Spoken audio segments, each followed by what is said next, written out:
Greetings, and welcome back to the third episode of me trying to beat Dishonored without crouching. In this episode, we save the young Empress Emily, make some shady deals with the street gang, and dispose of our political enemies, and all that without crouching. Up in the corner is a quick reminder of the rules. But now let's get into the challenge. Hello, Corvo. I expect Martin. So, I woke up and got instructed by the Admiral to take care of some weepers, people who are infected with the plague and then lose their minds, who are down in the cellar.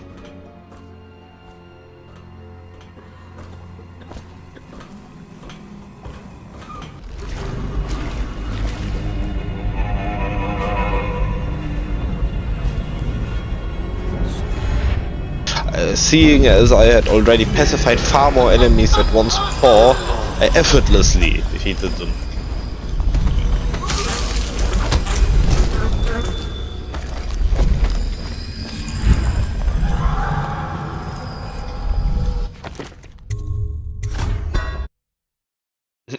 I said I effortlessly defeated them.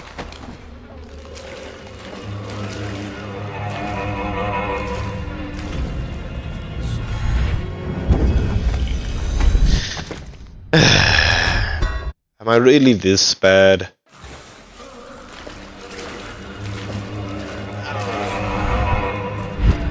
But finally I just said to hell with it and used sleep bombs.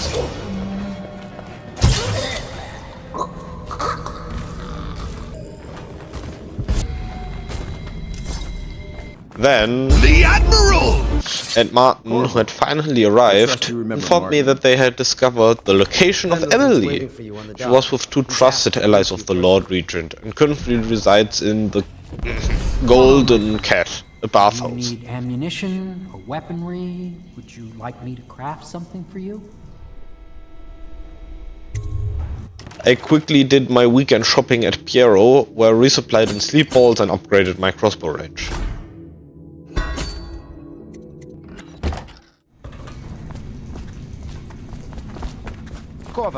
Corvo, I've asked to speak to you myself. Then Lord Pendleton informed me that the two allies of the Lord Regent just happened to be his older twin brothers, but I was nonetheless to eliminate them, as they opposed us in Parliament. Then I left with Samuel on my mission to save the young Empress. I've taken Lord Pendleton enough times, believe me. After exiting the small boat, I found that the guards had installed a large turret tower, who shot anyone inside. So I quickly blinked up the tower to deactivate it. However, the angle I blinked at made me climb under the hand railing of the tower and put me in a forced crouch. And either my monitor was turned off or I spontaneously got blind in the lower left part of my field of vision, because I only noticed it 2 minutes later, after I took out 2 assassins and found a bone charm. But at least I did realize it eventually. If I had done something that forcibly uncrouched me during that time, I would have only realized that I failed the entire challenge when editing.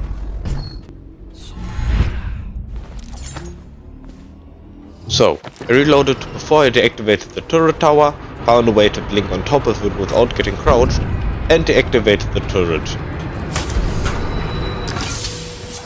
Then I took out the assassins again and collected the bone charm, and even took out the third and final assassin.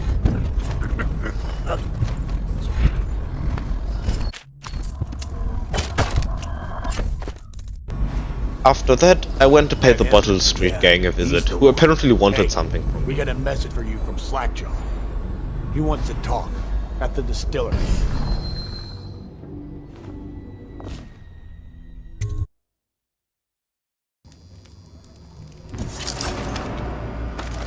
Good stuff for himself. The rest of us get 1 part elixir, 3 parts water. At the distillery, I managed to get into a secret storage room, in which I found the key to a small prison cell with a bone charm in it.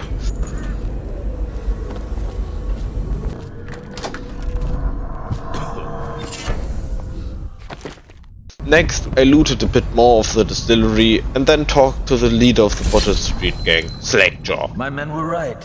You do look like a man out for murder. He had sent his best man to spy on a professor named Galvani, but hadn't heard back from him and wanted me to go check out the situation. I accepted. But before breaking into Galvani's house, I went into the house of an art dealer, where some gangers were currently looting the entire building. But that just happened to be my job, so I put all of them one by one to sleep using blink to close the distance unnoticed.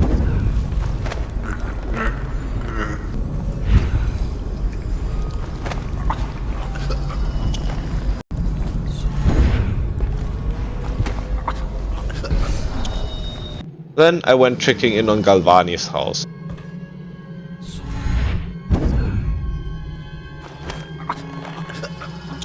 After entering the building through a balcony, I found 2 guards on my floor and 2 guards on the floor above me. Though it wasn't easy, I managed to slowly incapacitate them one after the other.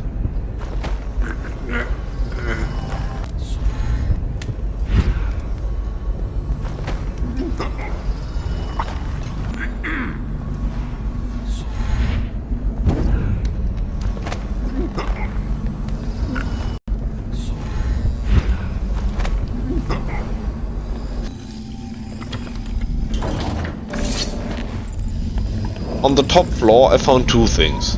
Firstly, I discovered a secret room behind the bookshelf, with a rune inside of it. I used that rune to upgrade my blink to level 2, allowing me to teleport larger distances. Secondly, I found Slackjaw's man dead, but at least he had an audio message on him, so I decided to bring the audio back to Slackjaw.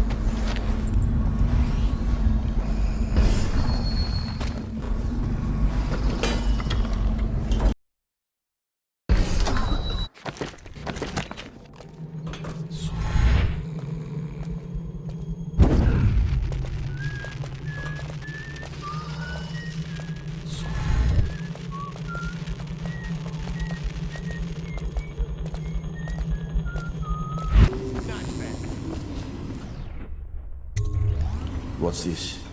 Information from my missing guy. Let's have a listen. He listened to the audio message, and even though it didn't fully disclose how the spy died, Slackjaw was satisfied and gave me the key to the captain's chair, the abandoned hotel right next to the Golden Cat. You'll never believe who it is either. At first I did. That's why it took so long. I wanted to be sure. What's that? Fire! No! No! Ah! So Crowley's dead. Too bad. But then Slackjaw made me another offer. Inside the Golden Cat was also the art dealer whose house they had been looting. If I would extract the combination to the dealer's safe from him, Slackjaw would take care of the pendulums for me. So I accepted. Got some pretty fancy stuff locked away at his place. And the only thing preventing...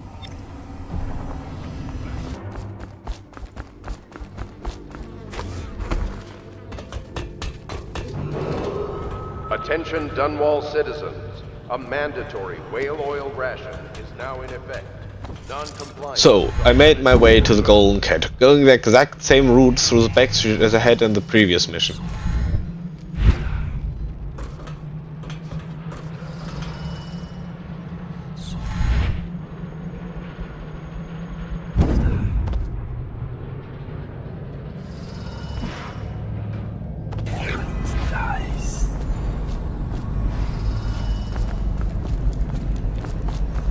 In the back street, I found 2 guards, who were bullying a lady and accusing her of stealing some elixir. I ain't catching the plague.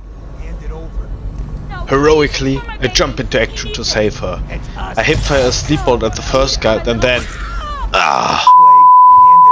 No, please, it's for my baby. He needs it. Second try, It's us that need... I channeled my inner gentleman, then I choked one out and shot the other with a sleepbolt. I didn't steal the elixir. I'm not a... Thank you, sir. You saved me. How can I thank you? I have nothing. The lady was extremely thankful for me saving her, and gave me the key to the back door of the art dealer's house. On the main street.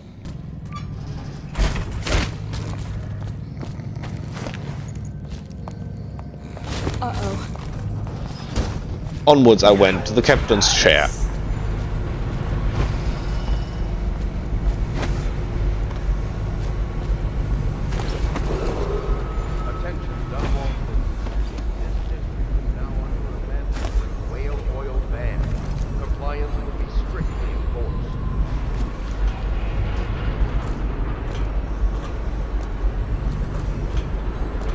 I simply blinked to the door and...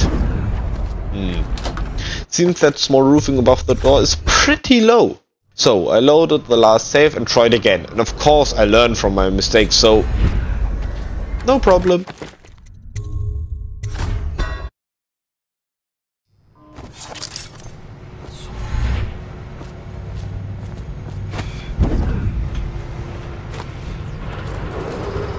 Attention, Dunwall citizens. This district is now under a mandatory whale oil ban. Third time's the charm. I finally managed to get into the captain's chair. I'm so thankful that we are done with that part.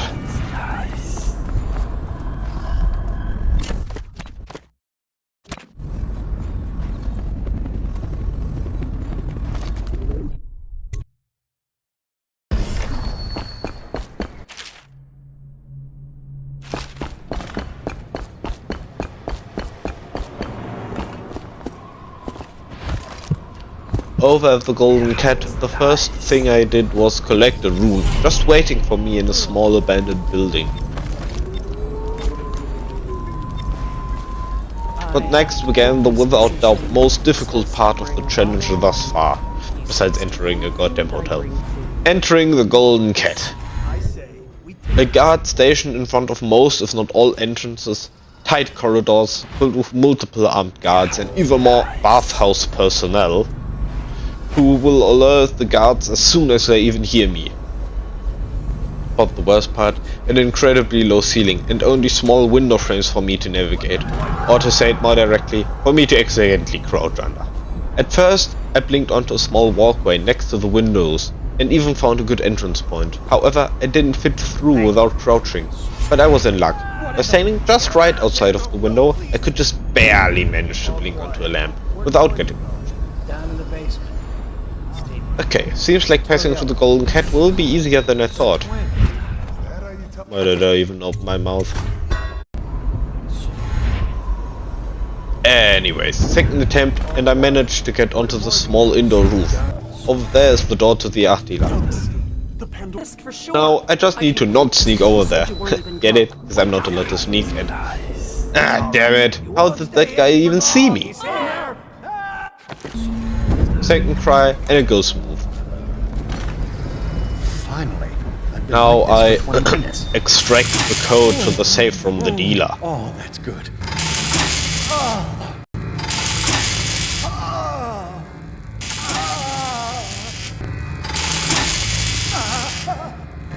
Please, my heart won't take this. The combination is 138. With that information, I made my way back out. I simply used Blink to get out. Oh. What I meant to say was, I simply used Blink to... Come on, that wasn't more than enough space to stand upright. Anyways, I managed to blink through the small window in the inner wall. Now, there stood only one thing between me and my freedom. This window. I was sure that if I were to just blink directly outside of it, I was going to get crouched. But when attempting at an angle, it wouldn't let me out. I tried and failed. Already fearing having to make a loud and violent getaway through the main door, I decided to try just one more time. And then, after taking a step back, I got out!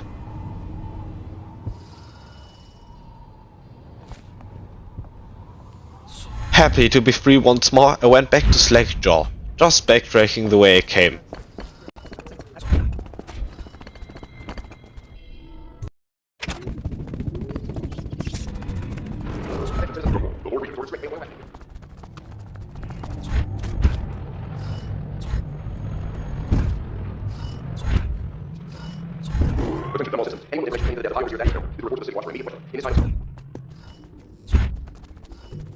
It was a pretty simple way, with no further events on the way, and... Did you really think I had forgotten?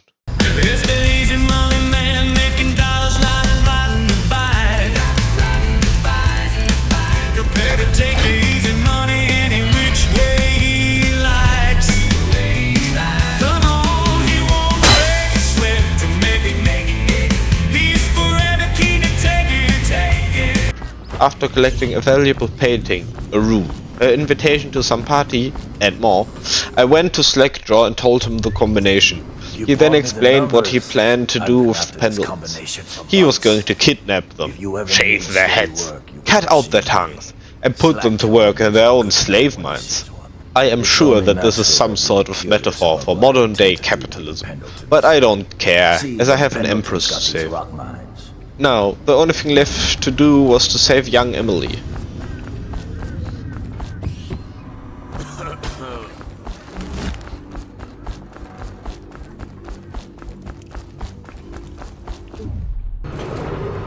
Attention, Dunwall citizens. And of course I have learned my Seriously? How low is that stupid roof? Next try, and when it's not the roof, it's a random ledge in the wall.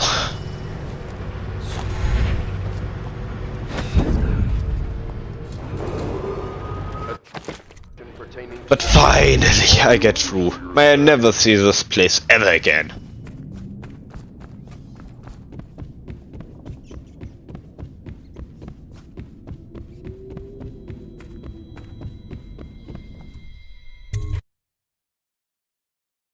So, I went back to the Golden Cat, blinked my way into the Baron's office and quickly took care of her with a sleep bolt. I got the master key off her body and quickly walked upstairs, collecting the bone charm. Then I went into the highest floor, where I knocked out one of the ladies, collected a rune, and then finally reunited with Emily. Who are you? Why are you wearing that mask? Corvo? Corvo, it's you! You're wearing a mask to sneak around, aren't you? They told me you were head chopped off in the prison, dead, like Mother. That seems like a long time ago. But you're not dead. Now we can leave. I have a plan. I almost got away twice. There's a special door to come and go for special people, and I'll show you. And if anyone tries to stop us, you can fight them. It's this way. After the most wholesome moment in the game, we escaped through a back door and agreed to meet up at the boat dock. I'll wait for you near the boat. I met Granny Rags again, who had a bone charm just lying around for me. How nice! And just ignored the weepers in front of Granny Rags' place, blinking past them. Non-compliance is a punishable offense.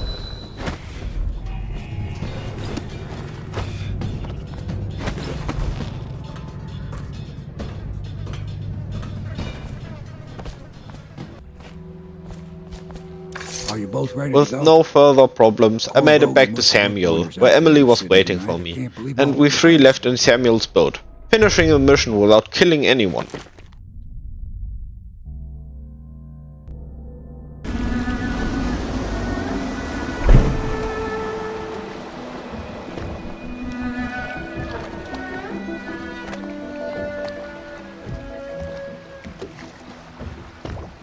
Young Lady Emily, I'm Callista. Back at the pub, Emily got introduced with the pub staff. The Admiral! Congratulated me on finishing my second mission successfully. And with the Pendleton twins gone, our own Lord Pendleton will assume their votes in Parliament. Then I talked a bit with Lord Pendleton about his brothers and how he understands that there was just no way around getting rid of them. Damn, nobility is harsh. Anyways, next he sent me to the Admiral and Martin, who briefed me on the next mission, where we would try to find out who the Lord Regent's mistress is by kidnapping the royal physician and painter Sokolov, who possibly discovered her identity when painting a portrait of her. Then I went to Piero, upgraded the number of bone charms I could equip, and finally went to Samuel, who was already waiting to deliver me to the next mission.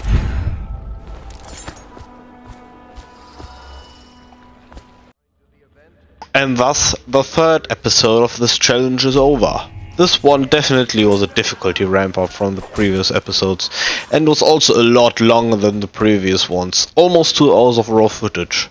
I appreciate any feedback I get in the comments, and if you enjoy it and want to help this channel grow, subscribe and leave a like. And if you didn't like it, then write a comment and tell me why. Anyways, I hope you have an especially nice day. My name is Robofish, and I shall see you again in the next video.